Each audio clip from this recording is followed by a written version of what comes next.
প্রিয় ভাইয়েরা, আমি বলেছিলাম যে একদল খেয়ে গিয়েছে আর একদল খাওয়ার জন্য রেডি হয়ে আছে। তো কোনো দল এটা নিয়ে কোনো কথা বলল না। আপনারা এটাকে নিজের গায়ে যে মাখালেন, এটা ঠিক হয়নি। আর এই জাতীয় বার্তা যখন আমরা দেই, তখন যদি আপনি বলেন যে পারলে রাজনীতিতে আসেন, পারলে দল করে দেখান, এটা হইল?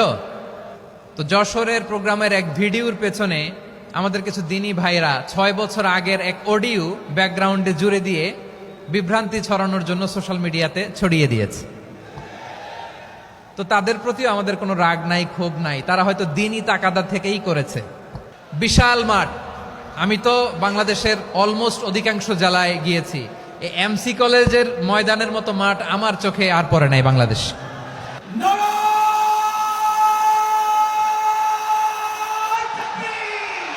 দাওয়াতের ময়দানে আছে মুমিন প্রাণে আল্লামা সাঈদীর উত্তরসূরি।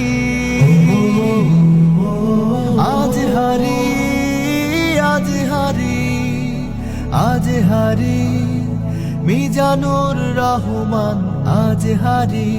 সিলেটের আলিয়া মাদ্রাসার যে ময়দান, সেখানে দীর্ঘ 33 বছর 34 বছর সরাসরি কোরআন থেকে তাফসির করে আপনাদেরকে শুনিয়েছেন এই ভূখণ্ডের তাফসির জগতের কিংবদন্তি শহীদ মরহুম আল্লামা দেলোয়ার হোসেন সাঈদী রাহিমাহুল্লাহ। আমরা আমাদের আল্লামার জন্য দোয়া করি, আল্লাহ তাআলা মরহুম আল্লামা দেলোয়ার হোসেন সাঈদী রাহিমাহুল্লাহর জীবনের সকল খেদমাগুলোকে আল্লাহ তাআলা কবুল করে নিক। ওনার কবরটাকে আল্লাহ তাআলা কোরআনের নূর দিয়ে মোনাওয়ার করে দিক। আমি আরো সৌভাগ্যবান যে আমি অত্যন্ত নগণ্য ক্ষুদ্র একজন কোরআনের ছাত্র হয়ে কোরআন থেকে যা বুঝেছি, এই কথাগুলো যখন দেশ থেকে দেশান্তরে যেখানেই যাই শোনাবার জন্য লক্ষ লক্ষ দিনী ভাইরা সেখানে উপস্থিত হয়, আলহামদুলিল্লাহ। এবং যারা আসতে পারেন না, এরকম কোটি কোটি বনি আদম পরবর্তীতে সোশ্যাল মিডিয়ার কল্যাণে তারা কথাগুলো শোনেন, আলহামদুলিল্লাহ।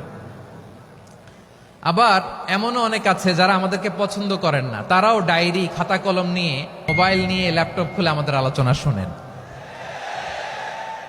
আমি তাদেরকেও ভালোবাসি, কারণ আমার স্লোগান হচ্ছে হেরে যাবে ওদের হিংসা, ষড়যন্ত্র, জিতে যাবে আমাদের ভালোবাসা। যারা আমাদের বিরোধিতা করে, আমাদের ব্যাপারে ঘৃণা ছড়ায়, তাদের জন্য আমাদের বুক ভরা দরদ আর ভালোবাসা আছে না নাই? কারণ ভালোবাসা দিয়ে যা জয় করা যায়, কঠোরতা দিয়ে তা পারা যায় না। তো যারা বিরোধিতার জন্য আমাদের